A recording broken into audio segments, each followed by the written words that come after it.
It is time on 4WK now to delve into some local history with our very own historian from History Out There, and that is, of course, Harold Peacock. Good morning, mate. Good morning, Damo. Yes, it's getting warmer weather, so I've got a word of warning for you today. Oh, have you? Yeah, like the warm weather, of course, means snakes are coming out. Of course. So I thought it's time to tell you a little bit of shocking history about snake attacks on the Darling Downs. Oh, okay. Well, let's strap ourselves in, and it's over to you, Harold. Yeah, look, there's been loads of scary stories, like in 1926, when Mrs. John Ullman of Warwick actually wrestled a snake at a home on a Sunday afternoon. She was sitting on the back veranda when she felt a huge weight fall on her shoulders. And immediately her neck was wrapped by a brown snake. And It was a big one too. It was 5 foot long. Ooh. And without warning, it had fallen from the grapevine. Now, Mrs. Ullman was made of stern stuff. You see, her husband was actually John Ullman, the mayor of Warwick. And so she just threw the snake off and dispatched it with a hoe.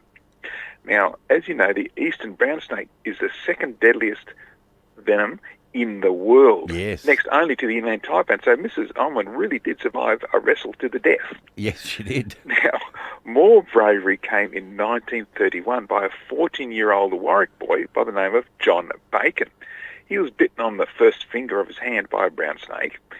It buried its fangs in his finger so deep that it didn't let go until it was flung some distance in the air. It was awful. Oh. But then young John Bacon, without hesitation, he then cut his finger off with an axe that he had. Oh.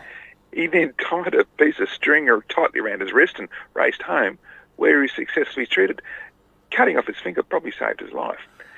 And it's interesting, his father, I think, was actually the Reverend Robert Bacon, who was later found down the bottom of a mine shaft. Oh. Dead. But anyway, there are some people who never learn, like the parents of 8-year-old Thomas Hawkins.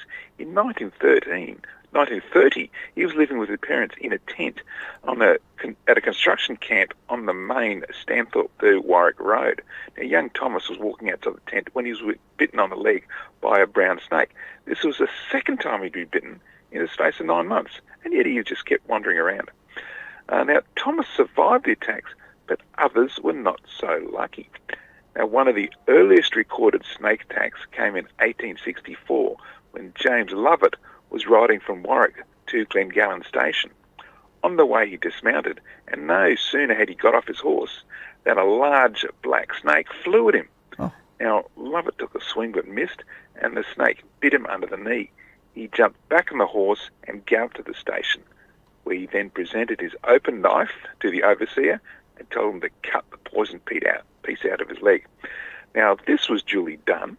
An Indigenous station hand then sucked about a pint of blood from the wound, but Lovett still died about an hour later. Oh. Now, this was the same James Lovett who just 5 months earlier had been fined 5 shillings for allowing his horse to deposit manure on North Quay in Brisbane. Oh. Well, maybe the horse knew what was coming. Yeah, maybe. Now, a more recent snakebite death in Warwick came in 1921 when Mrs. Eva Wickham of Greymere was in a chook yard when she was attacked and bitten by a brown snake, and she died.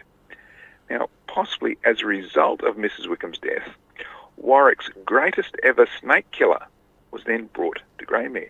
His name was Towser. Towser, the snake-killing dog. Now, he was lauded as Towser the Terror. He accounted for hundreds of snakes in his 10-year career, including tiger snakes, death adders, the lot. His record was 21 kills in the one season. And Towser's last victory came in 1936 when he attacked an exceptionally large black snake, and an enormous tussle took place, which ended in the death of the snake. Towser, the next day, however, was found dead a short distance from his home. You see, Towser gave his life and saved Greymere. Now, someone to remember. There should be a statue, I think, for Towser. But one of the sadder deaths from a snakebite came in 1934 at Swan Creek, east of Warwick. It was there that a pretty damsel, pregnant and with a young boy by her side, was bitten by a snake, and she died. Oh. It was an awful tragedy, particularly for Warwick's mayor, John Ullman, whose wife, remember, had wrestled that 5-foot brown snake off her shoulders. Yes. You see, Pretty Damsel was a Mr. Ullman's prize racehorse, Oh, and quite a valuable one too. She'd won the Warwick Cup. So, Damo, with the warm weather coming on, please be careful of snakes, because you don't want to be wrestling one or relying on the ghost of Towser, the snake-killing dog. That would not be a good thing to do. no, and I think the Ullman family should have moved.